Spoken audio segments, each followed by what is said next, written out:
ஆன்லைன்ல ஜோதிடம் பார்க்க வெறும் 350 ரூபாய் மட்டுமே. குறைந்த விலை அப்பாயின்மெண்ட் மூலம் வீட்ல இருந்தே நீங்க பார்க்கலாம். உங்களுடைய பிறந்த தேதி, நேரம், ஊர் மட்டும் வாட்ஸ்அப்ல சொன்னா போதும். நாங்களே உங்களுக்கு ஃபோன் செய்து பலன்கள் சொல்லுவோம். உங்களுக்கு ஏதாவது கேள்வி இருந்தாலும் பின்னாடி கேட்கலாம்.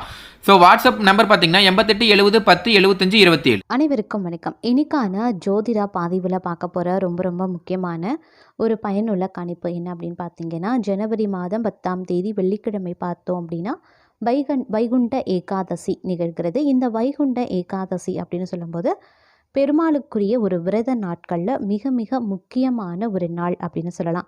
இந்த நாளில் ஆன்மீக ரீதியாக நம்ம பார்த்தோம் அப்படின்னா விரதங்கள் வழிபாடுகள் நாம் மேற்கொள்ளக்கூடிய பட்சத்தில் நாம் சொர்க்கலோகத்தை அடையக்கூடிய நல்வாய்ப்பு நமக்கு கிடைக்கிறதோடு மட்டும் இல்லாமல் சுபமான வாழ்வு அமைய பெறும் அப்படிங்கிறதும் ஐதீகமாகவே இருக்கிறதுங்க.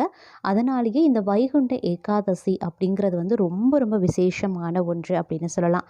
ஸ்ரீரங்கம் மற்றும் திருப்பதி போன்ற கோயில்களில் பார்த்தோம் அப்படின்னா சொர்க்கவாசல் திறப்பு நிகழ்வு அப்படிங்கிறது ரொம்ப கோலாகலமாக நடைபெறும். இந்த நிகழ்வில் பார்த்திங்க அப்படின்னா லட்சக்கணக்கான பக்தர்கள் பங்கேற்று பெருமாளை தரிசனம் செய்வாங்க. அதுவே நாம் ஜோதிட ரீதியாக பார்த்தோம் அப்படின்னா இந்த வைகுண்ட ஏகாதசி தினத்தன்று நவ கிரகங்களில் ஏற்படக்கூடிய மாற்றங்கள் அப்படிங்கிறது ஜோதிட ரீதியாக ரொம்ப முக்கியத்துவம் வாய்ந்ததாக பார்க்கப்படுது. ஏன் அப்படின்னா இந்த நேரத்தில் நவ கிரகங்களில் ஏற்படக்கூடிய மாற்றம் அப்படிங்கிறது அனைத்து ராசிக்காரர்கள் மத்தியிலையுமே ஒரு விதமான மாற்றத்தை ஏற்படுத்தும். அது அனைத்து ராசிக்காரர்களுக்கும் பார்த்திங்க அப்படின்னா சில ராசிக்காரர்களுக்கு அது நன்மையாக இருக்கலாம், சில ராசிக்காரர்களுக்கு அது தீமையாகவும் இருக்கலாம், சில ராசிக்காரர்களுக்கு அது கலவையான நிலைகளையும் உருவாக்கலாம். அந்த வகையில் பார்த்தோம் அப்படின்னா 12 ராசிகளில் ஒன்றாக இருக்கக்கூடிய தனுசு ராசியில் பிறந்தவங்களுக்கு இந்த வைகுண்ட ஏகாதசி தினத்தன்று நிகழக்கூடிய நவ கிரகங்களினுடைய மாற்றம் எப்படிப்பட்ட பலன்களை கடக்க போகிறது? அவர்களுக்கு சாதகமாக இருக்குமா அல்லது பாதகமான விளைவுகளை ஏற்படுத்துமா? அவர்களுடைய திருமண வாழ்க்கை, குடும்ப நிலவரம், அவங்களுடைய உத்தியோகம், தொழில், வியாபாரம், பொருளாதார நிலைமை, நிதி வளமை, ஆரோக்கியம், கல்வி, இந்த மாதிரி அனைத்து தரப்பட்ட விஷயத்துலையுமே என்ன மாதிரியான மாற்றங்கள் உருவாகும், என்னென்ன விஷயங்கள் நன்மையை பயக்கும், என்னென்ன விஷயங்கள் அவங்களுக்கு தீமையை ஏற்படுத்த போகிறது அப்படிங்கிற மாதிரியான பல முக்கிய தகவலை தான் இன்றைக்கி வீடியோவில் நாம் தெரிஞ்சுக்க போகிறோம். இந்த பதிவு உங்களுக்கு மிக பயனுள்ள விகிதத்தில் இருக்கும். ஸோ வீடியோவை ஸ்கிப் பண்ணாமல் கடைசி வரைக்கும் பாருங்கள். வீடியோக்குள்ளே போகிறதுக்கு முன்னாடி இது வரைக்கும் நீங்கள் நம்ம சேனலை சப்ஸ்கிரைப் பண்ணல அப்படின்னா உடனே சப்ஸ்கிரைப் பண்ணிக்கோங்க.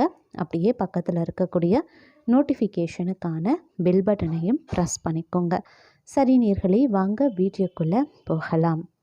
தனுசு ராசி அன்பர்களே, இந்த காலகட்டத்தை பொறுத்த வரைக்கும் உங்களுக்கு பார்த்திங்க அப்படின்னா ஒரு கலவையான நிலைகள் அனைத்து விஷயத்துலையுமே ஏற்படும். எல்லா விஷயத்துலையுமே பார்த்திங்க அப்படின்னா நன்மை தீமை அப்படின்னு இரண்டுமே கலந்தவாறு உங்களுக்கு திகழக்கூடிய ஒரு காலகட்டம் அப்படின்னு சொல்லலாம். அதனால் எந்த ஒரு விஷயத்தையுமே நீங்கள் தீர ஆலோசனை பண்ணாமல் எந்த ஒரு முடிவையும் செயல்லையோ காரியத்திலையோ இறங்க வேண்டாம். அப்படி இறங்கக்கூடிய பட்சத்தில் தேவையில்லாத சின்ன இடையூறுகளை நீங்கள் எதிர்கொள்ள வேண்டியதாக இருக்கும்.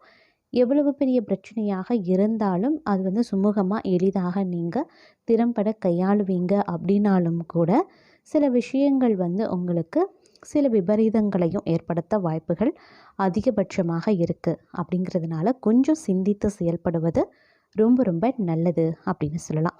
அதே மாதிரி இந்த நேரத்தை பொறுத்த வரைக்கும் ஆரோக்கியம் ரீதியாகவும் அதீத கவனத்தை செலுத்த வேண்டியது அவசியம். ஒரு சில நேரங்களில் மருத்துவ செலவுகளும் அதிகரித்து காணப்படுவதற்கான வாய்ப்பு சற்று கூடுதலாகவே இருக்கப்பெறுகிறது.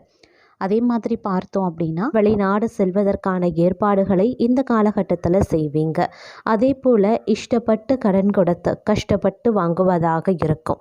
மேலும் வீட்டில் சின்ன பிரச்சனைகள் தலை தூக்கி தலைவலியை கொடுக்கலாம். அதனால் கொஞ்சம் உஷாராக இருக்க பாருங்க. ஒரு பிரச்சனை முடிஞ்சால் இன்னொரு பிரச்சனை தலை தூக்கி நிற்கும். உங்கள் மனதை புரிய வைக்க மனைவியிடம் மல்லு கட்ட வேண்டியதாகவும் இருக்கலாம். தொழிலுக்கு உதவியாக சில விஷயங்கள் நடைபெறுவதற்கும் வாய்ப்புகள் இருக்குது. ஆன்லைன் வர்த்தகங்கள் ஓரளவுக்கு லாபம் தரலாம். வெளிநாட்டில் இருந்து வர வேண்டிய நல்ல செய்தி தாமதமாகும். அலைச்சலால் உடல் சோர்வு உண்டாகப்படுவீங்க. திட்டம் போட்டு சேமிப்பை உயர்த்துவதற்கான வாய்ப்பு இருக்குது. வியாபாரிகள் புதிய சாதனைகளை படைப்பாங்க. வீடு கட்டி கிரக பிரவேசம் செய்வதற்கான வாய்ப்பு இருக்குது. போட்டி பந்தயங்கள் சாதகமாகவே அமையப்பெறும். மழலை செல்வம் வீட்டில் தவழவும் நிறைய பேருக்கு வாய்ப்புகள் இருக்குது. பிரிந்து போன உறவுகள் ஒட்டி வரவும் வாய்ப்பு இருக்குது. தந்தையாருக்கு உடல்நிலை கோளாறு ஏற்படலாம். அப்படிங்கிறதுனால கொஞ்சம் ஜாக்கிரதையாகவும் இருக்க பாருங்க. ஆரோக்கிய விஷயத்தில் கொஞ்சம் கவனம் அவசியமாகிறது. குலதெய்வ நேர்த்திக்கடனை செலுத்தி முடிச்சிடுவீங்க. துணிச்சலுடன் காரியத்தில் இறங்கி வெற்றி பெறுவதற்கான வாய்ப்பும் இருக்குது. அதே போல் இந்த காலத்தில் போலி மருத்துவர்கள் அரசாங்கத்தால் கைது செய்யப்படுவாங்க. வழக்கறிஞர்களின் வாதத்திறமை புகழ கொண்டு வந்து சேர்க்கும். மேலும் தொழிலில் பார்த்திங்க அப்படின்னா ஒரு ஏற்ற இறக்கமான பலன்கள் உண்டாக பெறும். உறவினர்கள் குடும்பத்துக்குள்ள கலகத்தை ஏற்படுத்த முயற்சி பண்ணுவாங்க. அப்படிங்கிறதுனால கொஞ்சம் எச்சரிக்கை அவசியமான ஒன்று. பூர்வீக சொத்தில் வில்லங்கம் ஏற்பட்டு நீதிமன்றம் செல்வீங்க. இந்த காலகட்டத்தில் சில நேரங்களில் கூட இருப்பவர்களே உங்களுக்கு எதிராகவும் மாறலாம். அதிரடியான முடிவுகளை எடுக்க எக்காரணத்தை கொண்டு நீங்கள் தயங்கவும் மாட்டீங்க. புதிய வீடு கட்டுவதற்காக அஸ்திவாரம் தூண்டுவீங்க. குடும்பத்தை விட்டு வெளியூர் பயணம் செல்லவும் வாய்ப்புகள் இருக்கு. பிள்ளைகளால் சில பிரச்சனைகள் ஏற்படவும் வாய்ப்புகள் இருக்கு. மனைவியின் பேச்சுக்கு மறுபேச்சு ஆகவே ஆகாதுங்க. கொஞ்சம் ஜாக்கிரதை. ஆன்மீக பெரியோர்களின் ஆதரவால் வீட்டில் நல்ல காரியம் நடைபெறும். தாய் மாமன் வகையில் சில சச்சரவுகள் உண்டாகத்தான் செய்யும். அதே போல் மருத்துவர்கள் சீரிய முறையில் வைத்தியம் பார்த்து சிறப்பு பெறுவாங்க. வழக்கறிஞர்களும் இந்த காலம் ஒரு வசந்த காலமாகவே அமைய பெறப்போகிறது. பல வகையான நன்மைகளையும் மாற்றங்களையும் கொண்டு வரக்கூடிய ஒரு காலகட்டம்.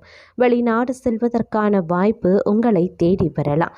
பள்ளிக்கூடம் கட்டுவதற்கான முயற்சியில் பலரும் இறங்குவீங்க. ஆடு மாடு வளர்ப்பில் அக்கறை காட்டுவீங்க. எதிர்பாராத இடத்துல இருந்து தொழிலுக்கு தேவையான உதவி கிடைக்கப்படும். தனியார் ஊழியர்கள் அரசு ஊழியர்கள் ஊதிய உயர்வு பெறுவதற்கான வாய்ப்புகளும் இருக்கு. வெளிவட்டார செல்வாக்க வசீகரமான பேச்சால் உயர்த்தி கொள்வீங்க. எல்லாம் தெரியும் அப்படின்னு அள்ளி வீசக்கூடாது. கவனமாக இருக்க பாருங்க. வம்பு சண்டை வெளியே வந்து அவஸ்தைப்படுவதற்கான வாய்ப்பும் இருக்க பெறுகிறது. அதே மாதிரி வேலைக்கு செல்லக்கூடிய பெண்களை பொறுத்த வரைக்கும் அலுவலகத்தில் எதிர்பார்த்த சலுகைகள் கிடைக்கிறதுல சிறிது கால தாமதம் ஆகலாம். கொஞ்சம் தள்ளி போகவும் ஆரம்பிக்கலாம். அதனால் கொஞ்சம் கவனமாக இருப்பது ரொம்ப ரொம்ப அவசியம். பெண்களை பொறுத்த வரைக்கும் இந்த காலம் அப்படிங்கிறது சுமாரான பலன்கள் கிடைக்கக்கூடிய ஒரு காலகட்டம். அப்படிங்கிறதுனால எந்த ஒரு விஷயத்திலையுமே திட்டமிட்டு செயல்பட பாருங்கள். எல்லா விஷயத்துலையுமே கொஞ்சம் கவனமாக இருங்க. அதை விட ரொம்ப முக்கியம், நீங்கள் பொறுமையுடன் அணுக வேண்டியது அவசியமாகிறது. பொறுமை காத்தீங்க அப்படின்னா ரொம்ப நல்லது அப்படின்னு சொல்லலாம். தேவையில்லாத பிரச்சனைகளையும் உங்களால் தவிர்க்க முடியுங்க. அதே மாதிரி வீண் செலவுகள் ஏற்பட வாய்ப்புகள் இருக்கிறதுனால கொஞ்சம் பட்ஜெட் போட்டு திட்டமிட்டு செலவுகளை மேற்கொள்ள பாருங்கள். கடன்கள் விஷயத்தில் அதீத கவனமாக இருப்பது அவசியமான ஒன்று. அக்கம் பக்கத்தில் இருப்பவர்களுடன் வீண் விவாதம் செய்கிறத தவிர்த்து கொள்ளுங்க. வழக்குகளில் சாதகமான தீர்ப்பு கிடைக்கவும் வாய்ப்புகள் இருக்குங்க. வாழ்க்கை துணையின் விருப்பங்களை நிறைவேற்றக்கூடிய வாய்ப்பு ஏற்படலாம். பயணங்களால் ஆதாயங்களும் உண்டாகலாம். அலுவலகத்தில் பணிச்சுமை அதிகரிக்குங்க. சக பணியாளர்களினுடைய ஒத்துழைப்பு கிடைக்கப்பெறுவீங்க அப்படின்னு சொல்ல முடியாது. அதனால் உங்களுடைய பணிகளை நீங்களே முடிக்கிறது தான் உங்களுக்கு ரொம்ப நல்லது. சலுகைகள் கிடைக்கிறதுல காலதாமதம் ஆகத்தான் செய்யும். அதே மாதிரி வியாபாரம் தொழில் அப்படின்னு வரும்பொழுது கொஞ்சம் கடுமையாக பாடுபட வேண்டியதாகவும் இருக்கலாம். பணியாட்களால் பிரச்சனைகள் ஏற்படக்கூடுங்க. பங்குதாரர்களை கொஞ்சம் அனுசரித்து செல்வது ரொம்ப ரொம்ப நல்லது. குடும்பத்தை நிர்வகிக்கக்கூடிய பெண்களுக்கு மகிழ்ச்சியான ஒரு காலகட்டமாக இந்த காலம் அமைய பெறலாம். இருப்பினும் கொஞ்சம் கவனமாக நீங்கள் செயல்பட வேண்டியது அவசியம். என்ன மாதிரியான விஷயங்கள் குடும்ப பெண்களுக்கு மகிழ்ச்சியை தரும் அப்படின்னு பார்த்தோன்னா, கணவன் மனைவிக்குள்ளே இருக்கக்கூடிய அன்பு அந்யோன்யம், குடும்பத்தை நிர்வகிக்கக்கூடிய திறமை, அது மட்டும் இல்லாமல் பிள்ளைகள் தங்கள் பேச்சை கேட்டு நடக்கிறது, இது போன்ற விஷயங்களால் உங்களுக்கு மன நிம்மதியும் மகிழ்ச்சியும் உங்களுக்கு கிடைக்கக்கூடிய வாய்ப்பு இருக்குது. ஆனால் மற்றொரு புறம் பார்த்தோம் அப்படின்னா, வேலை செய்யக்கூடிய பெண்களுக்கு வீட்டு வேலை கொஞ்சம் அதிகமாகவே இருக்கும். அதே மாதிரி அலுவலக வேலையும் கொஞ்சம் வந்து அதிகமாக இருக்கும். அதனால் கொஞ்சம் வந்து கவனமாக இருங்க. ஏதாவது ஒரு விஷயம் சலுகைகளோ இல்லை எதிர்பார்த்த ப்ரமோஷன், ஊதிய உயர்வு இந்த மாதிரியான விஷயங்களை வந்து நீங்கள் வேலை செய்கிற இடத்துல எதிர்பார்க்குறீங்க அப்படின்னும்போது அதில் காலதாமதம் ஏற்படும். அதனால் நீங்கள் கொஞ்சம் பொறுமையை கடைபிடிப்பது ரொம்ப ரொம்ப அவசியமான ஒன்றுங்க. பெண்களை பொறுத்த வரைக்கும் பணிச்சுமை வந்து அதிகரித்து தான் காணப்படும். எதிர்பார்த்த சலுகைகள் கிடைக்கிறதுலையும் காலதாமதம் ஏற்படத்தான் செய்யும். அதனால் அதை நினைத்து நீங்கள் பெரிய அளவில் வந்து கவலை கொள்ள வேண்டாம். இது இந்த ஒரு 25 நாட்கள் வரைக்கும் தான். இந்த நேரத்தில் நீங்கள் என்ன ஒரு முயற்சிகள் பண்ணாலும் அது காலதாமதம், இழுபறி போன்ற விஷயங்களில் தான் இருக்கும். சிறிது காலம் நீங்கள் தள்ளி போடுங்க. அதுக்கப்புறம் உங்களுக்கு நீங்கள் நினைத்த மாதிரி அனைத்துமே உங்களுக்கு நடைபெற வாய்ப்புகளும் அதிகமாகவே இருக்கிறதுங்க. அதே மாதிரி உங்களுடைய வாழ்க்கை துணையினுடைய உடல் ஆரோக்கிய விஷயத்தில் அக்கறை செலுத்த வேண்டியது அவசியம். திருமண வயதில் இருக்கக்கூடிய மகன், அப்படி இல்லை மகளுக்கு வந்து வரன் தேடக்கூடிய முயற்சிகளில் இந்த காலகட்டத்தில் நீங்கள் தாராளமாக மேற்கொள்ளலாம். சுப நிகழ்வுகள் வந்து அரங்கேறக்கூடிய ஒரு காலகட்டம்.